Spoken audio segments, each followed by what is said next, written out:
You ever come home and find your land being prepped for someone else's wedding? Chairs, tents, a floral arch, porta potties sitting on your gravel drive? That's what I found when the HOA from across the road decided my ranch was the perfect rustic venue for a member's wedding. They didn't ask, they didn't rent it, they didn't even tell me. So I did what any rancher would do when someone illegally takes over his land. I called in a demolition crew. And in 20 minutes flat, every chair, tent, and flower arrangement was gone. And so were the guests. My ranch, not your venue. I owned 33 acres of peaceful, tree-lined ranch land.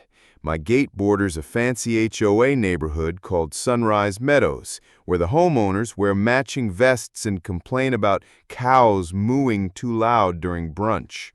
I'm not part of the HOA, never signed a thing, and I've never once allowed events on my land. But that didn't stop Karen, the HOA event coordinator and resident wine glass clutcher, from planning her niece's wedding on my property. She said it was open land, unused, and perfect for photos. Perfect until the bulldozer rolled up. The uninvited wedding. I came home 2 days before the wedding to find 40 white folding chairs, a rental archway near my pond, a sign that read, "Welcome to the wedding of Tyler and Grace," and a truck unloading string lights into my barn. I stopped the guy and asked, "Who gave you permission for this?" HOA board. Karen said it's all arranged."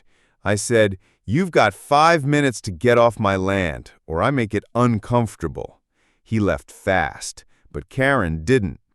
Karen's reaction, full delusion. She showed up 30 minutes later in a pastel power suit. "You must be confused. The HOA reserved this space for Saturday." Reserved with who? God? We're entitled to shared environmental resources. This land was listed as undeveloped buffer zone in the HOA planning materials. Karen, this is private ranch property, and you and your clipboard have exactly 0 say here. She rolled her eyes and said, "You can't stop a wedding. The bride's already flown in." I said, "Watch me." The demolition plan. The next morning, I called my cousin with a skid steer loader, my neighbor with a trailer, and a land clearing crew I sometimes hire for fire break prep. They showed up an hour before wedding setup. By the time Karen arrived with the florist, the arch was flattened, the porta potties were strapped to a trailer, and every chair was stacked in a scrap metal bin. She screamed, "This is vandalism!"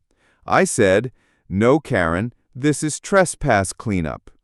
The cops arrive and laugh. Of course, she called the sheriff.